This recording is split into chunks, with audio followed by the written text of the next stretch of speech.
Irmãos, bom dia, graça e paz.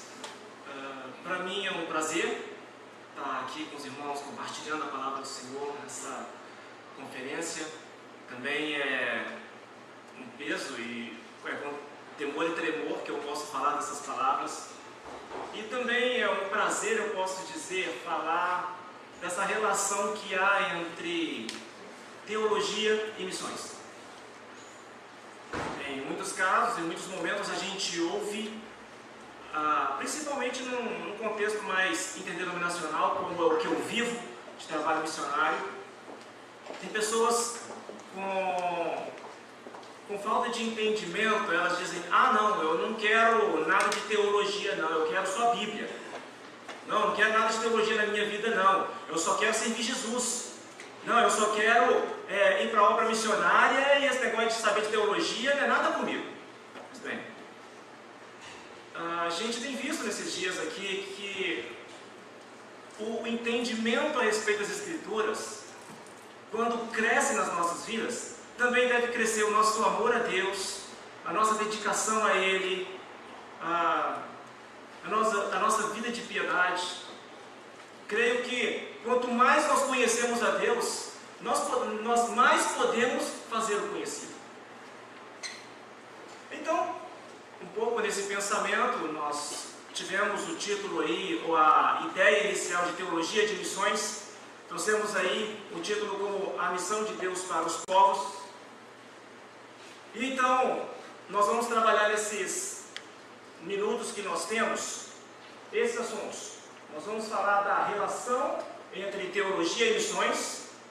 Nós vamos falar de um pressuposto hermenêutico, trabalhando aí um panorama Antigo e Novo Testamento, e também um pressuposto sistemático, aí trabalhando a missão que temos do ponto de vista da providência de Deus.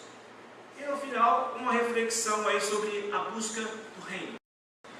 Irmãos, há uma forma de ver essa comparação entre teologia ou compreensão a respeito de Deus, ou a vida da igreja, com a prática ou aquilo que a gente deveria fazer.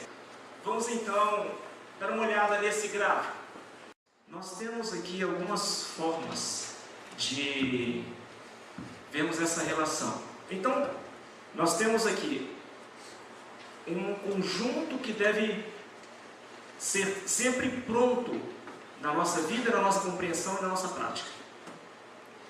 TS seria Teologia Sistemática, TB, Teologia Bíblica, e MS, Missiologia. Tá.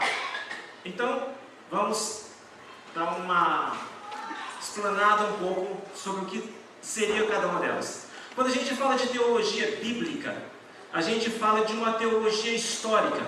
Nós temos a revelação de Deus no Antigo Testamento, nós temos a revelação no Novo Testamento, nós temos um propósito de Deus na história, de algo que tem um começo, um percurso e tem um fim.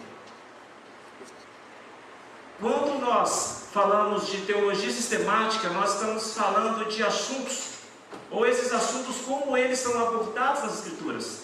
Como a gente pode enriquecer a nossa fé, ser edificados, crescer na vida cristã, tendo uma compreensão cada vez mais clara desses assuntos que permeiam diversos lugares das Escrituras. E, quando a gente fala da missiologia, em suma qual a resposta que nós estamos dando ao mundo, baseado naquilo que nós compreendemos.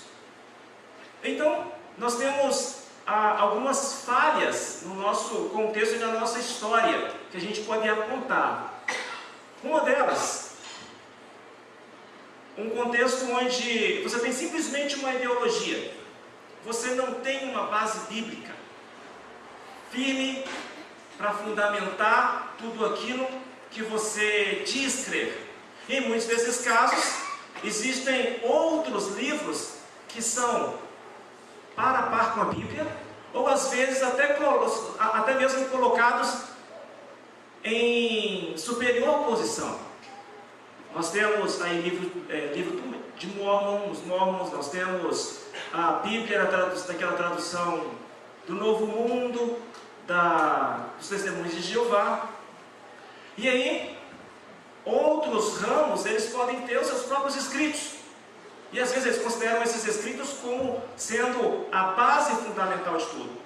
Mas a gente entende que se a base fundamental sair, não faz sentido o Evangelho, não faz sentido a fé, não faz sentido a nossa esperança. Eu incluí aí os neopentecostais. Por quê? Porque nós temos um problema que a gente vê hoje, grave no nosso país. Você tem um lugar que eles chamam de igreja, mas no entanto ali eles têm um culto e nem sequer lê a Bíblia.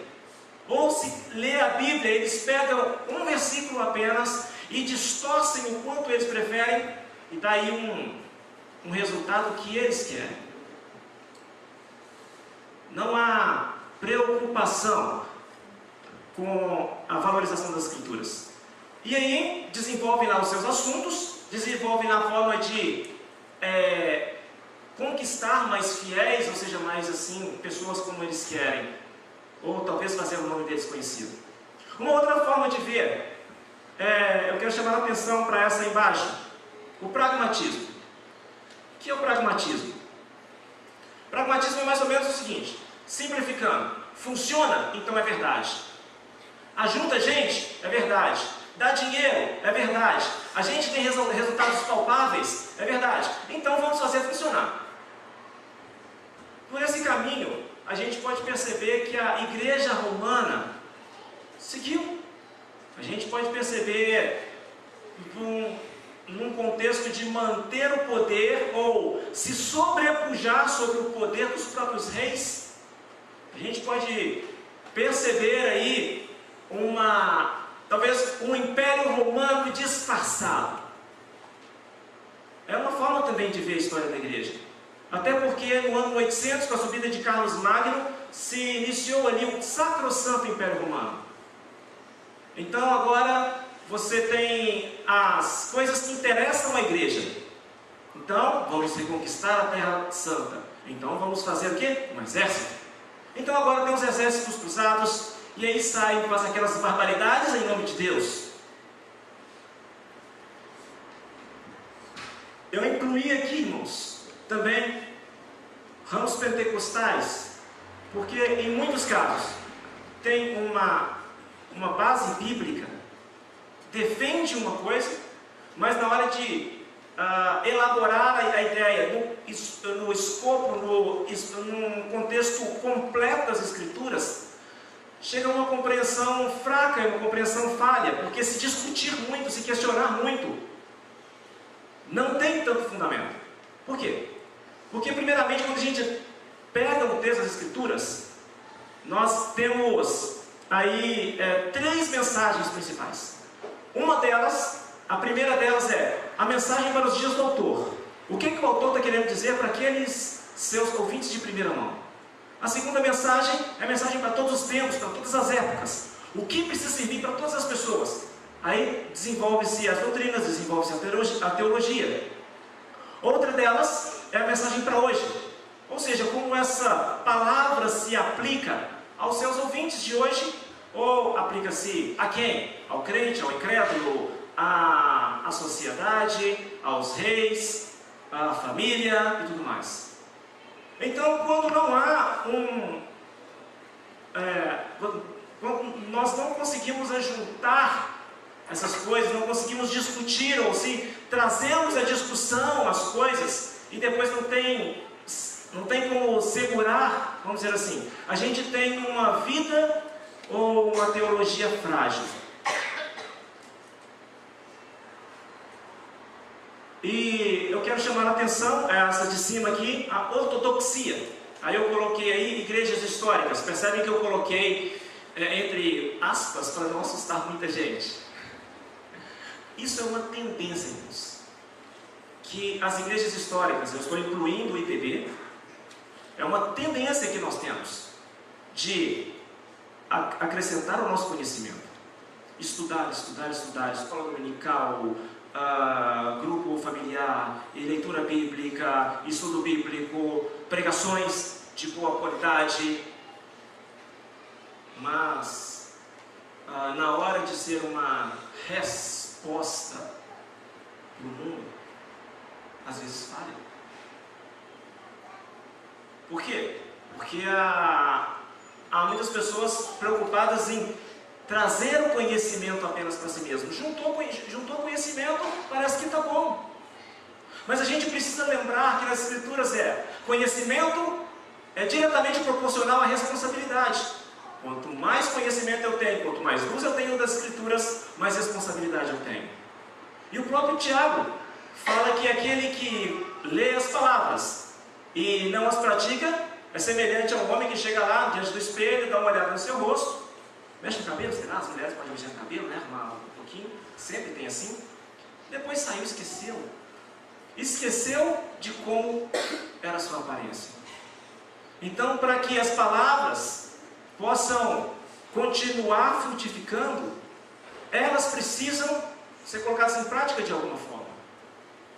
Por isso, eu quero apontar essa última parte, que quando nós temos um conjunto, talvez como um tripé, quando a gente tem teologia bíblica como base, uma teologia sistemática e uma missiologia, todas elas se sustentando, então nós vamos poder compreender com mais clareza a missão de Deus.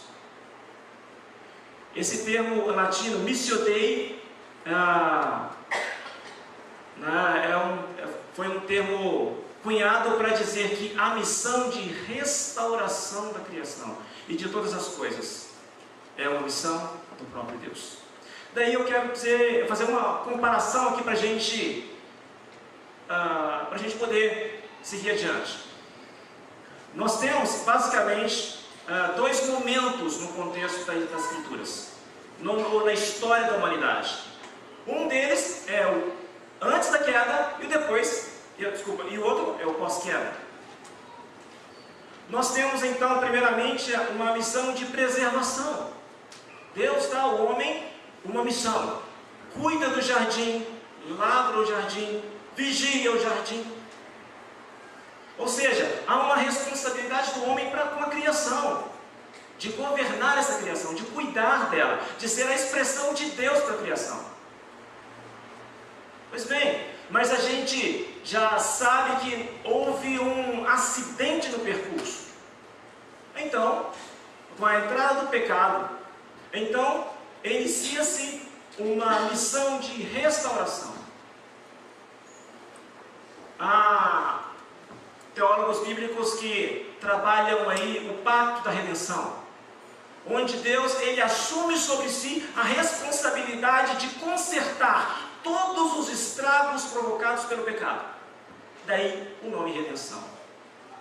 E começa lá, em Adão, quando ele dá a promessa de um descendente. Passa por Noé, quando Deus está aí dando um sinal de um recomeço após um juízo universal.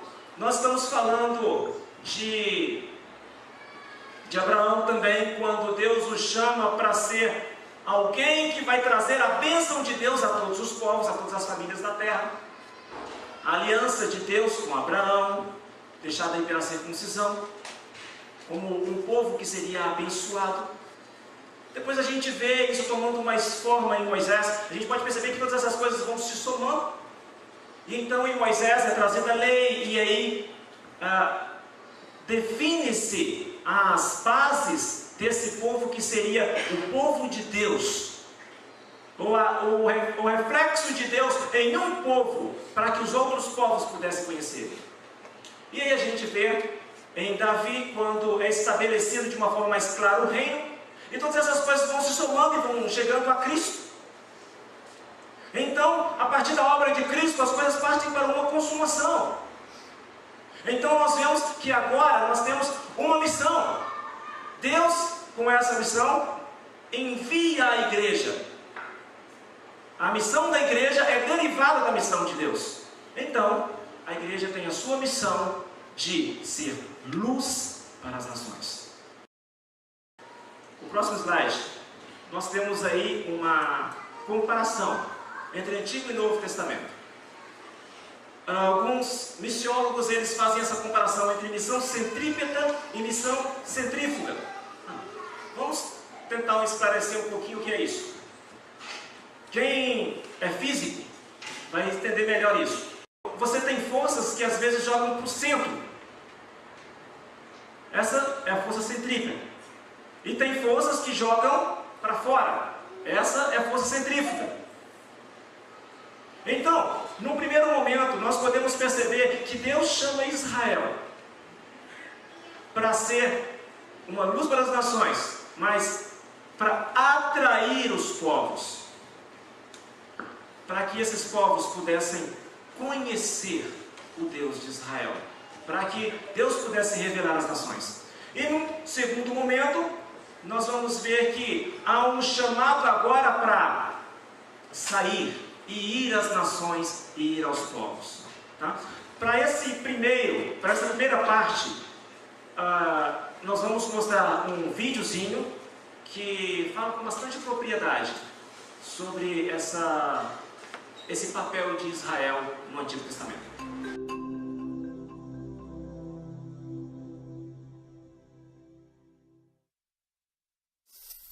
Há uma geografia bíblica, bem como uma história bíblica que devemos ter em mente quando a lemos.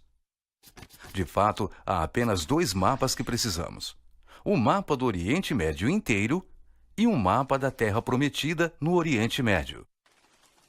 O nome comum dado à região do Oriente Médio é o Crescente Fértil. E o que ele faz é ligar 2 rios enormes de cada lado: o Rio Nilo e os 2 rios, Tigre e Eufrates.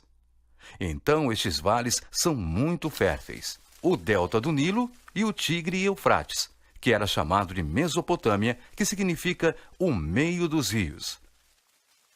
Essas 2 áreas férteis eram centros de poder do mundo antigo. Eram os poderes orientais e ocidentais mundiais. Então, o Antigo Testamento inteiro se trata de uma luta entre essas 2 potências mundiais. Entre o Egito e os diferentes impérios que surgiram aqui, principalmente a Síria e Babilônia. E no meio disso, a Terra Prometida. Observe que o deserto árabe está aqui e o Saara fica ali. Então, quando essas potências se atacavam ou tentavam se sobrepujar, elas tinham que passar por este pedaço de terra aqui. Todo o tráfego era direcionado por esta faixa costeira, o que significa que aqui é a esquina do mundo. A estrada da Europa desce pela costa, atravessa a planície de Esdrelon pelo Vale do Jordão e passa para o outro lado, até a Arábia. A estrada da África sobe pela planície costeira e atravessa pelo mesmo Vale de Esdrelon. Sobe por Cafarnaum e Damasco, e segue para a Índia e China. Então a esquina do mundo fica precisamente aqui, numa pequena colina chamada Megido. Esse nome em hebraico é Armagedon. É por isso que a maioria das grandes batalhas da história se passam ali, na esquina do mundo. Perto daquela esquina há o vilarejo de Nazaré. E um garoto de Nazaré pode ver o mundo passar por lá. Ele pode se deitar na colina, como se estivesse no salão de um aeroporto, onde se vê todas as nações indo e vindo. É por isso que chamam essa parte do norte de Galileia das Nações, porque era uma encruzilhada internacional.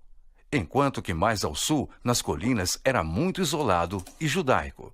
E Jerusalém fica ali, acima dessas colinas. Então, há 2 partes da Terra Prometida. A parte internacional, em que todas as nações iam e vinham, e essa parte bem judaica, isolada nas colinas com Jerusalém. Então, você pode ver a importância dessa terra, na qual Deus plantaria seu povo, na encruzilhada do mundo, onde todos podiam vê-los, onde eles poderiam ser o modelo do reino dos céus na terra, e o mundo inteiro poderia ver as bênçãos que vêm para os povos vivendo sob o governo de Deus. Mas eles também veriam as maldições pela desobediência ao governo de Deus.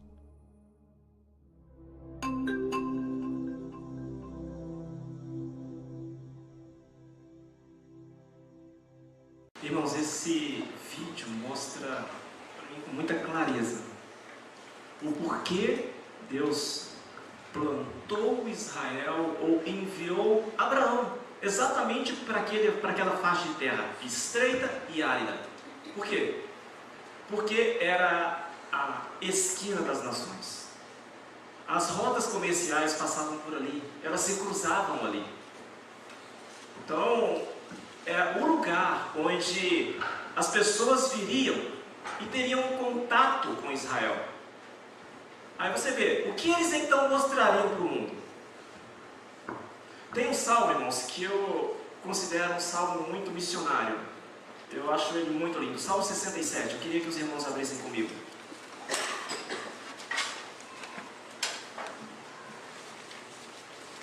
Salmo de número 67. Já desde o Antigo Testamento, apontando esse propósito para as nações. Temos assim: seja Deus gracioso para conosco e nos abençoe, e faça resplandecer sobre nós o seu rosto, para que se conheça na terra o teu caminho, e em todas as nações a tua salvação. Louvem-te os povos, ó Deus, louvem-te os povos todos. Alegrem-se e exultem as gentes, pois julgas os povos com equidade. Louvem-te os povos, ó Deus, louvem-te os povos todos. A terra deu seu fruto, e Deus, o nosso Deus, nos abençoa. Abençoe-nos, Deus, e todos os confins da terra o temerão. Irmãos, isso é muito forte. A gente vê o propósito de Deus. E aqui é uma oração pedindo a Deus para que Deus lance luz em nós, faça resplandecer o seu rosto sobre nós, para que se o Senhor lança luz em nós, os povos verão a tua luz, os povos verão a tua bondade, os povos conhecerão a tua lei. Senhor, abençoe-nos, para que todos os confins da terra possam temer ao Senhor. Nós vemos, irmãos, que este era o propósito quando Deus plantou Israel naquele lugar.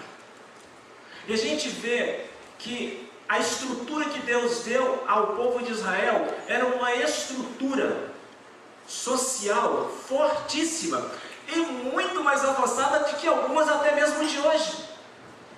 Por exemplo, a história de Genebra. Quando Calvino chegou em Genebra, Genebra era a cidade mais mal cheirosa da Europa, comentado por alguns. O que eles faziam? Chegava de manhã, eles abriam a porta das casas, pegavam um pinico, com aquilo que eles haviam feito durante a noite, e derramavam na porta. Aí a gente já imagina o que pode desenvolver de doenças e mais um monte de coisas. Mas a gente vê que lá nos dias do povo de Israel, mesmo no deserto, Deus já está falando com eles: vocês vão fazer as necessidades, vai lá para um lugar separado, fora do arraial, cobre lá direitinho, para não juntar bicho. Questões de saúde pública. A gente pode perceber que a reforma protestante, ela vai trazer pilares de volta, vai trazer valores de volta, coisas que haviam sido já ensinados por Moisés, e o povo de Israel já deveria viver isso como estrutura social. Naqueles dias de Moisés já havia sido apontado a justiça no comércio.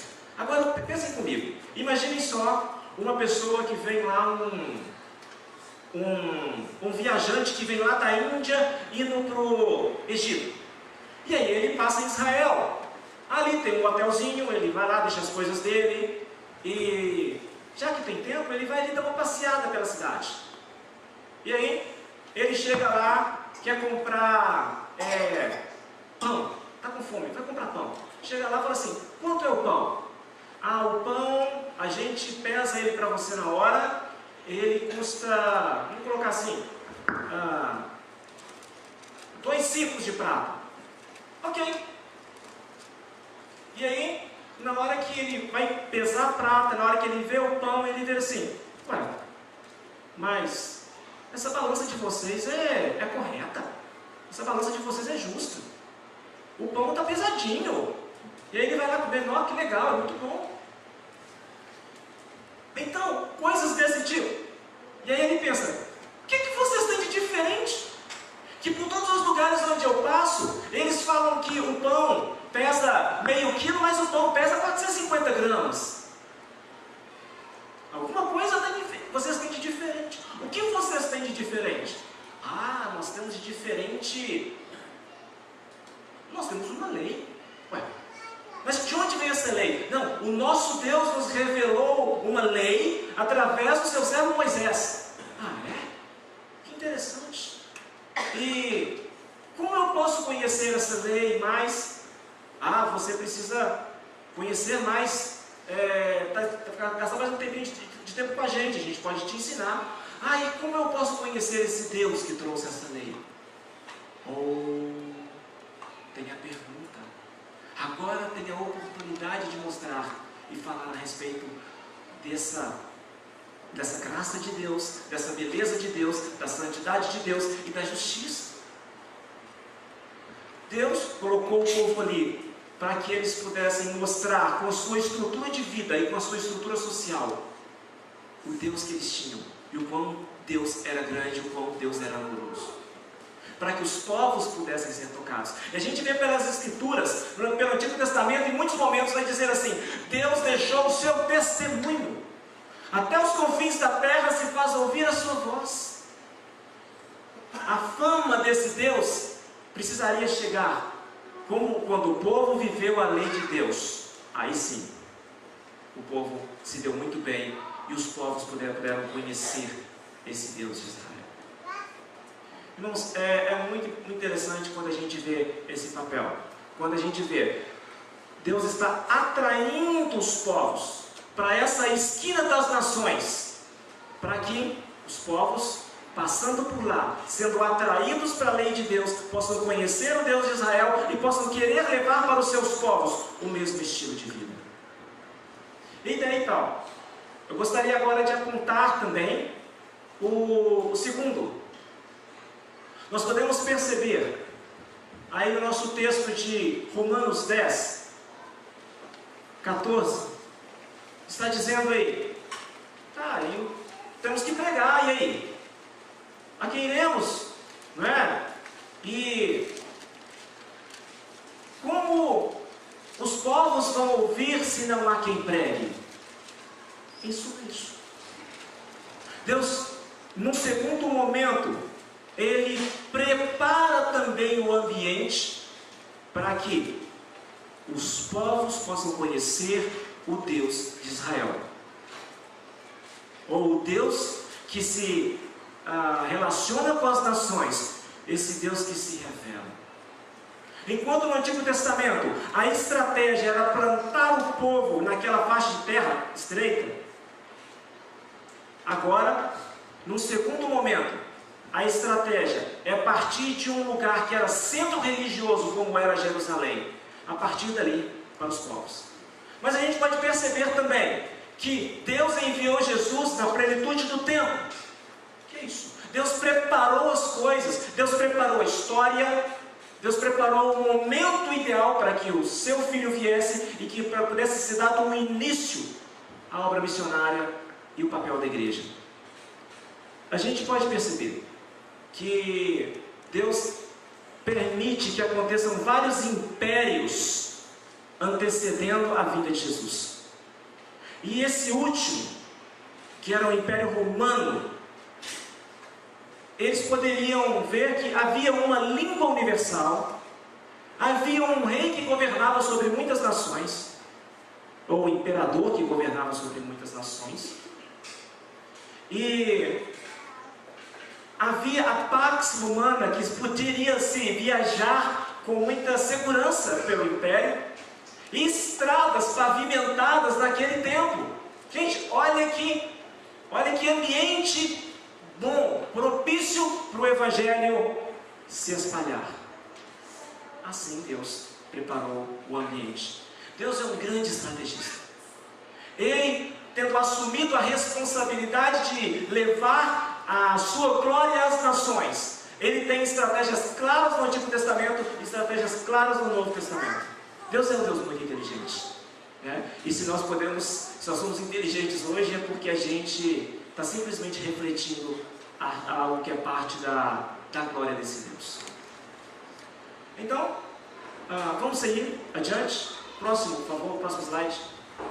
No próximo slide, eu começo a fazer aqui uma comparação agora numa abordagem mais sistemática, falando da providência de Deus. A providência de Deus, a gente inclusive teve uma palestra sobre isso ontem, ela se dá a conhecer em três formas. Com a preservação, com o governo e com concorrência. São três coisas. A preservação, a gente vê, Deus tem o interesse de preservar tudo aquilo que Ele criou. Aquela história de que Deus vai destruir tudo com fogo um dia, que vamos para o céu e aqui vai tudo se arrebentar. Eu nunca consegui achar isso nas Escrituras. Mas a gente pode perceber que essa missão de preservação, ela foi a missão dada a Adão primeiramente. Agora com a queda, a gente tem um tempo agora que é necessário refazer todas essas coisas. Então, eu quero chamar a atenção para o governo de Deus e a concorrência. Amarelo e verde está proposital. Os textos que falam sobre o governo de Deus e textos que falam sobre concorrência. Vamos pensar um pouquinho. Nós estamos falando, irmãos, de um Deus que escolheu um povo para que esse povo fosse um reino de sacerdotes. Assim como falou a Moisés em Êxodo, isso mesmo no Antigo Testamento, responsabilidade de cada um. Nós vemos também um determinado momento onde o povo pede um rei. E aí Samuel chega lá para Deus, Deus, o povo está pedindo um rei. Não, Samuel, relaxa. Eles não estão rejeitando você, eles estão rejeitando a mim, para que eu não reine sobre eles. E daí, há uns textos aqui em Malaquias, que eu gostaria de ler com os irmãos. Malaquias no capítulo 1. Capítulo 1. Nós temos o versículo 5, o versículo 11 e o versículo 14.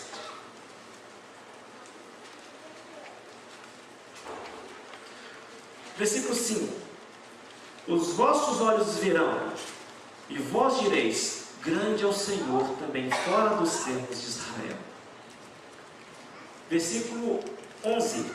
Nós temos, mas desde o nascente do sol até o poente, é grande entre as nações o meu nome, e em todo lugar lhe é queimado incenso e trazido ofertas puras, porque o meu nome é grande entre as nações, diz o Senhor dos Exércitos. Versículo 14. Diz, pois maldito seja o enganador, que tendo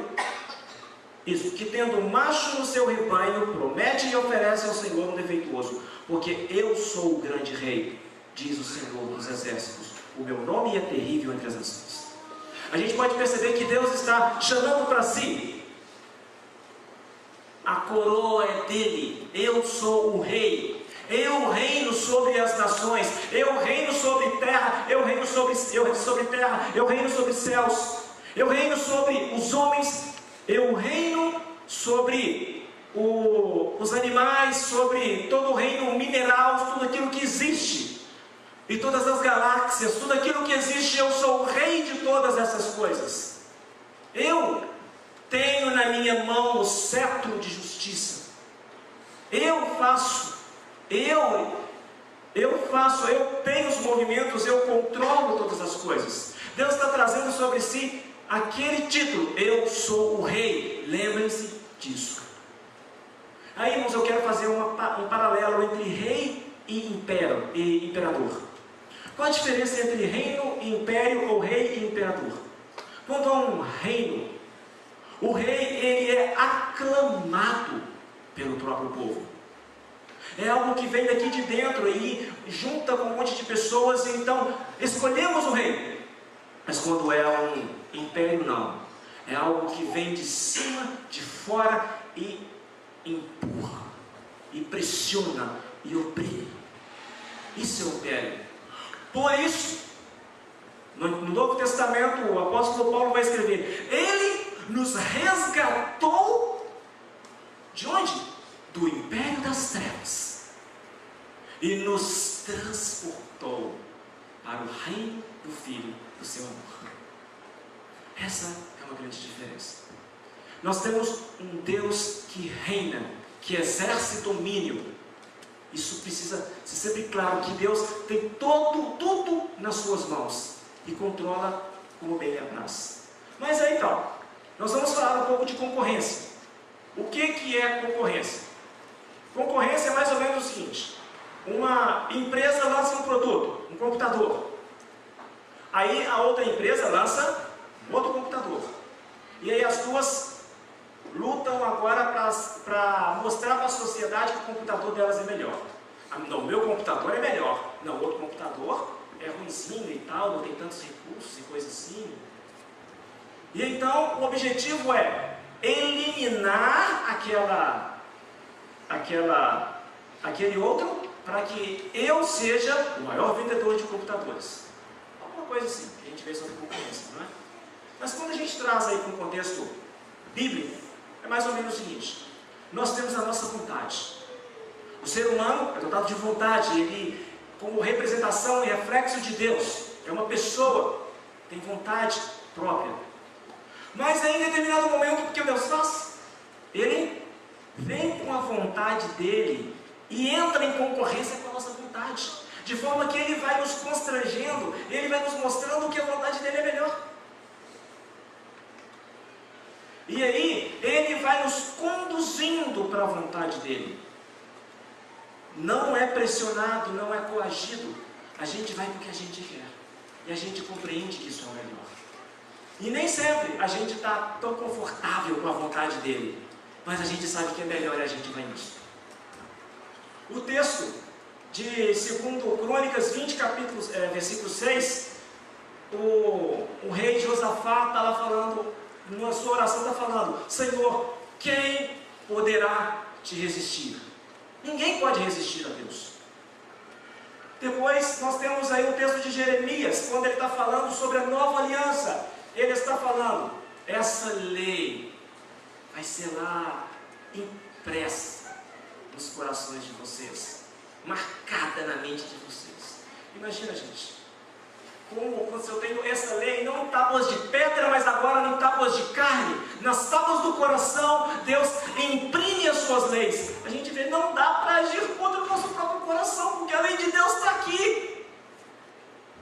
Já no Antigo Testamento se falava assim.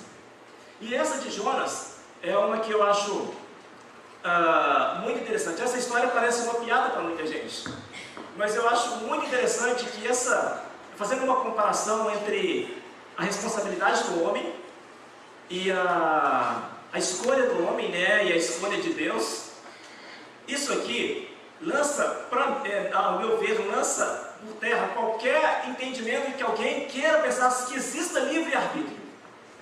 Vamos pensar, por exemplo, se existisse livre-arbítrio, Jonas ia sair da sua terra e ia parar em Tarsis e nunca iria a Nínive.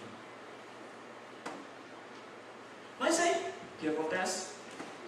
Ele é livre para tomar a sua escolha, ele vai lá, paga a passagem, entra no navio e segue, e dorme, tranquilo e calmo, né? Eu estou indo para longe da presença do Senhor. Pois é, quando ele menos espera, está lá a tempestade, o povo desesperado, acorda Jonas: Jonas, faz alguma coisa. Isso aí está acontecendo por minha causa. É mesmo? É? Quer ver? Eu vou dar uma dica para vocês. Me joga no mar. Aí Jonas pensando: eu vou morrer aqui mesmo, eu morro, mas não vou para Nínive. O que acontece? Deus deixa ele morrer afogado? Deus manda um peixe. Que difícil é fugir da presença de Deus, não é? Quando Deus quer alguma coisa é muito difícil fugir. E aí, lá no ventre do peixe, e então, a vontade dele vai se encaixando, e ele fala, oh Deus, agora eu vou para Nínive, me tira daqui. Ah, tudo bem, você quer ir para Nínive? Manda lá o peixe, vomita Jonas, e Jonas vai para Nínive. E pregou. A gente pode perceber como que Deus ele move circunstâncias, às vezes as mais engraçadas e as mais loucas que a gente possa imaginar, para cumprir o propósito dele. Porque ninguém pode frustrar o plano de Deus. Isso a gente vê no Antigo Testamento. Agora vamos para o Novo Testamento. Para o Novo Testamento, vamos falar agora sobre a grande comissão. Esses textos, todos eles estão falando da grande comissão que Jesus nos deu. Primeiro deles, eu quero apontar o texto de João, quando Jesus está falando aos discípulos: o Pai me enviou, então eu também os envio. Nós estamos vendo aqui um comando, há uma ordem de comando. O Pai que enviou o Filho, e o Filho, e então quem nos envia como igreja. Mas a missão é de quem? A missão continua sendo dele. Ele que decide, ele que define como essa missão funciona. E nós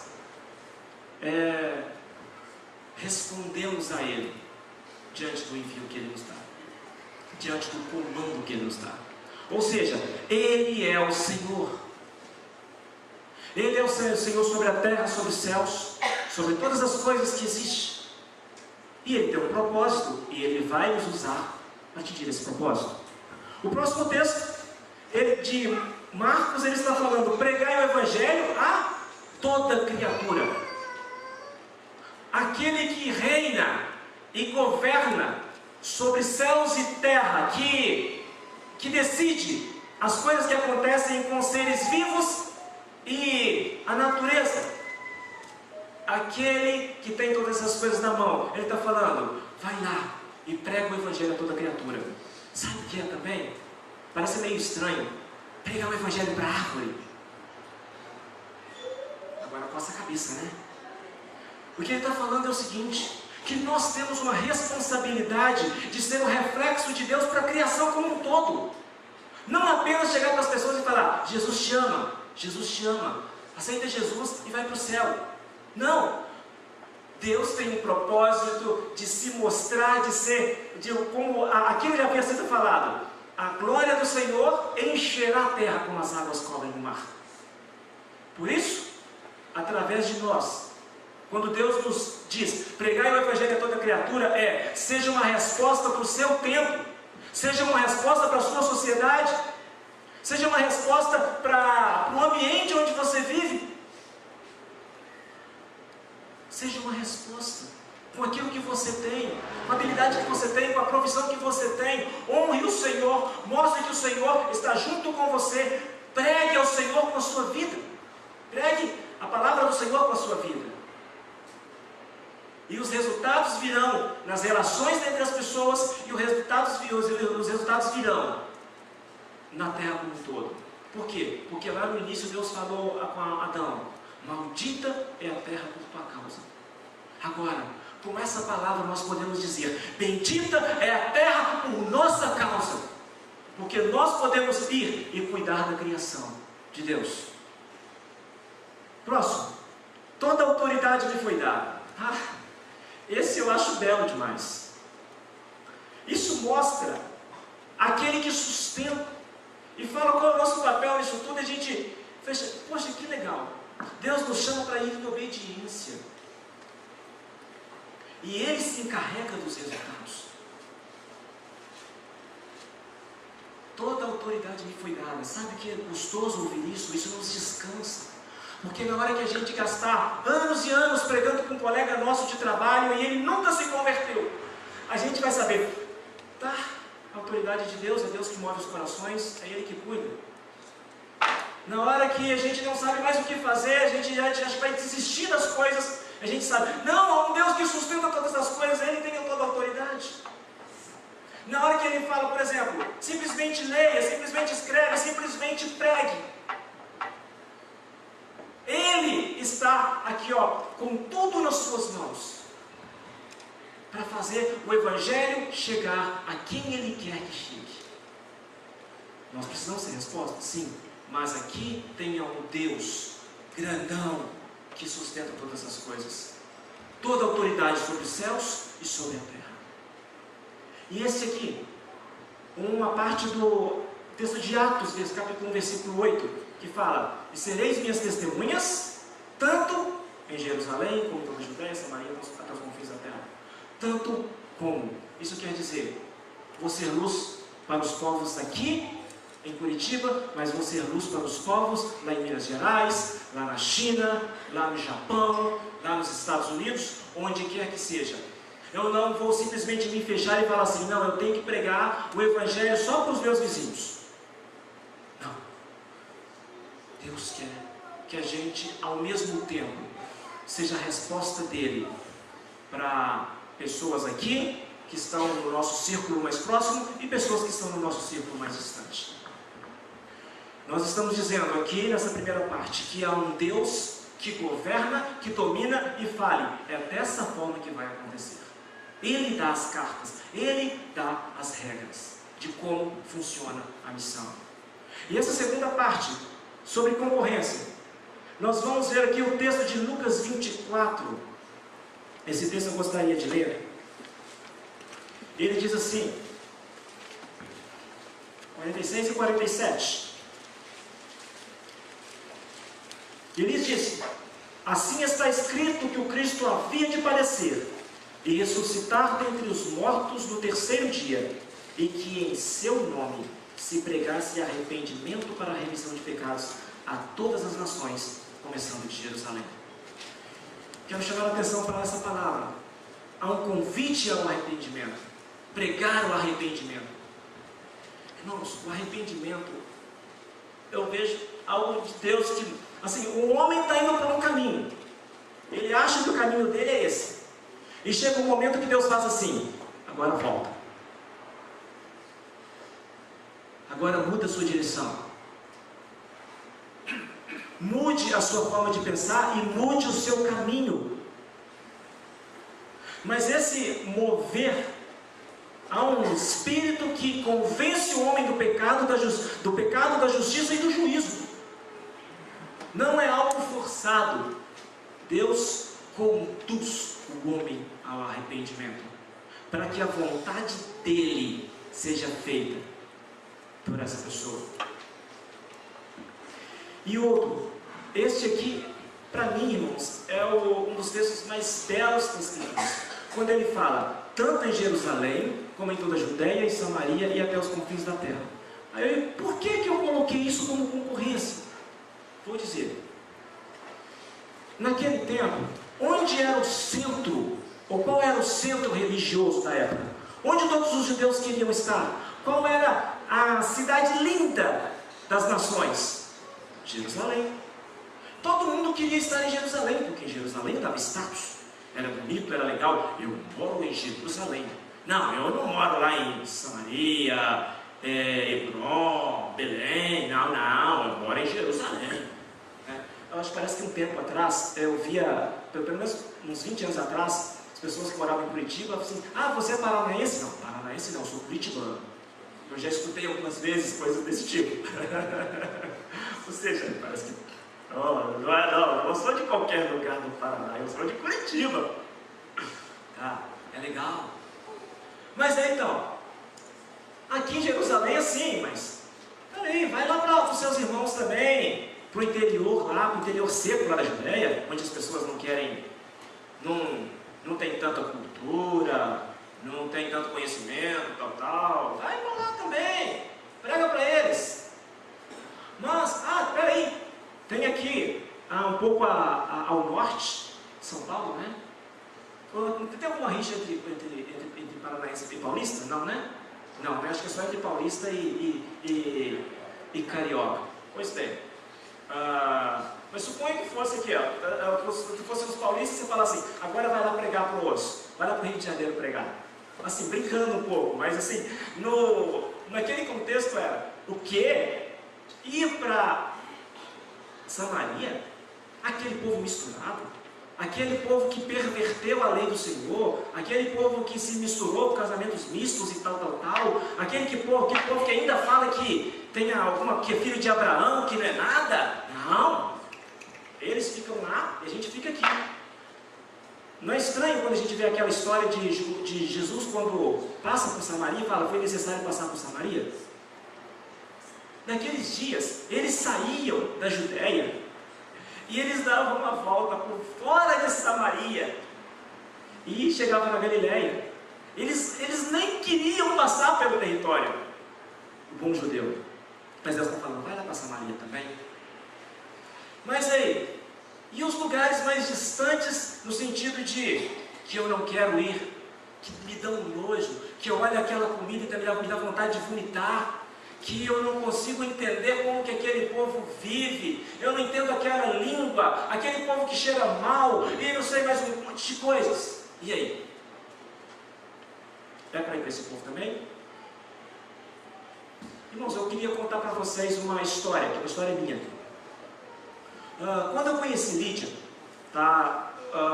Acho que se alguém ainda não, talvez algum visitante, ou minha esposa Lídia, ela é holandesa, nós somos missionários de Jocum, e ela já estava no Brasil há algum tempo, acho que já quase 2 anos, né? E sempre com o plano de voltar para a Holanda e talvez e com o plano também de ir para a Romênia. E aí que aparece no caminho? João. Pois é, vocês já ouviram aquele provérbio que diz que o coração da mulher faz planos, depois chega o homem e muda tudo? É quase isso. Pois bem, ela já estava fazendo um curso, já para começar um último curso, e depois desse curso, uns 5 meses depois, ela já estaria voltando para a Holanda para talvez nunca mais voltar para o Brasil. E o coração dela estava amargurado com muita coisa no Brasil que ela não conseguia entender sobre a cultura, sobre como as coisas funcionavam e tal. Ok. E aí quando a gente teve aquela conversa boa, se a gente inicia um relacionamento ou não, ela me fez aquela pergunta assim, checkmate, né? Fatal. Ela falou assim, o que você espera de mim? Difícil, né? Difícil responder. Eu respirei, falei, eu quero que você ame o Brasil. Porque eu não creio que Deus me chamou para ir para a Romênia, a não ser que eu vou para lá 1 mês, 2 meses, faço alguma coisa rapidinho lá, depois volto. Mas eu entendo que Deus me chamou para servir a Ele no Brasil. Eu tentei ir para outros países, para outras nações, muitas vezes Deus sempre me segurou no Brasil. Agora eu sei que é no Brasil. E se você quiser seguir um relacionamento comigo, é para morar no Brasil. Eu não tenho planos de morar na Holanda e nem em outra nação. Aí ela foi para Deus. Deus, meu chamado, Deus. Eu quero ir para a Romênia. Aí naquela oração, ela falou, Deus, eu queria iniciar um relacionamento com o João. Estou falando da oração dela. Queria iniciar um relacionamento com o João. Mas, para obedecer ao Senhor, eu vou dizer não para o João. E eu vou para a Romênia. E nesse tempo de oração, o que Deus fala no coração dela? E se eu te der um coração para o Brasil? Eu posso te dar um coração para o Brasil. Pois é. Gente, a forma como ela vê o Brasil e a forma como ela interage com as pessoas no Brasil me admira muito. Ela conversa com as pessoas na rua, coisas que eu não consigo conversar, parar na rua e conversar com pessoas na rua assim do nada. As pessoas param, começam a contar a vida delas no meio assim na rua, pessoas que ela nunca viu. Ela tem um ministério com mulheres, já faz, são 5 anos, esse ministério com mulheres, de aconselhamento e acompanhamento discipulado de longo prazo. E aí a gente vê o trabalho e ela foi entendendo aos poucos, abriu o coração para aceitar que o lugar dela era no Brasil. Aí eu falo, os confins da terra para ela se tornaram próximos. Mas aí é que está, os confins da terra, irmãos, não são os lugares mais distantes geograficamente, são os lugares mais distantes do nosso coração. É para lá também que Deus nos chama para ir. às vezes o nosso coração vai se acalmar rapidinho, às vezes não. Tem coisas da cultura brasileira que a Lídia acha terrível. Terrível. Mas ela entende que Deus a chamou para estar no Brasil.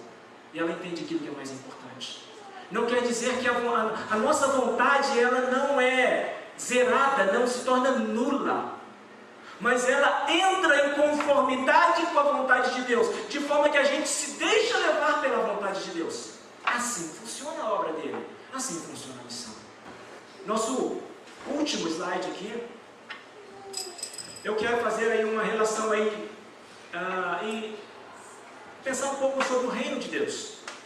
Se é esse o nosso papel de agentes desse reino, como igreja, agência desse reino.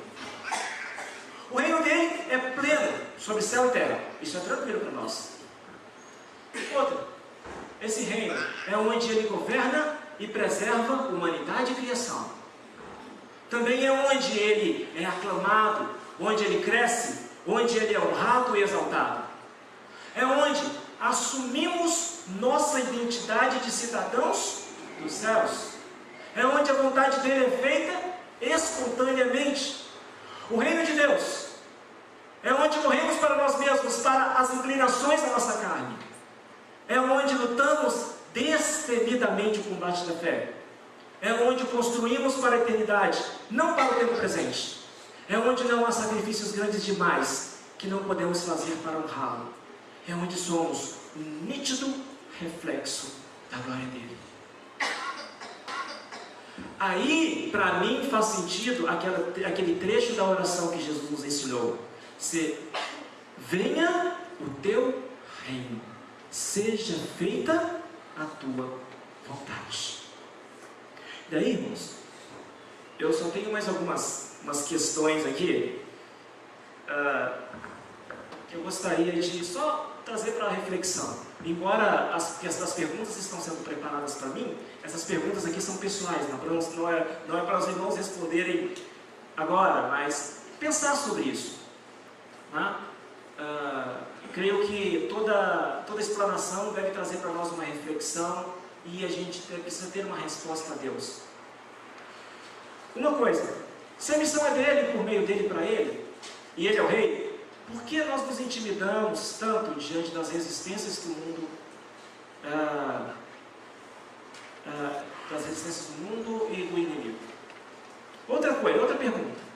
Se somos agentes desse reino, por que resistimos tanto em querer que as coisas sejam feitas, às vezes, do jeito nosso? A gente não está disposto, às vezes, a deixar a vontade de Deus prevalecer. Estou falando? Isso pode ser uma pergunta que, às vezes, sirva só para um ou só para duas pessoas. Não quer dizer que é para todas as pessoas. Tá? Mas trouxe isso para reflexão.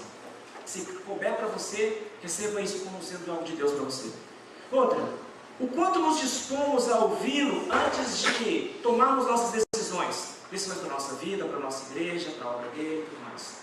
Outra questão.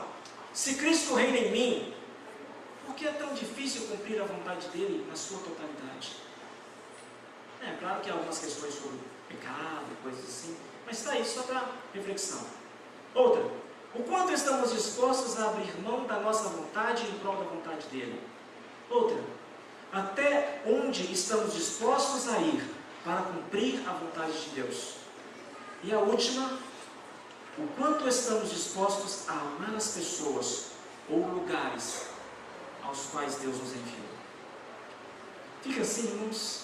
Espero ter cumprido o propósito dessa manhã, trazer essa reflexão sobre teologia, essa reflexão da comparação de teologia e missões, e mostrar quão grande é Deus e como nós podemos ser resposta a Ele. Muito obrigado, Deus abençoe.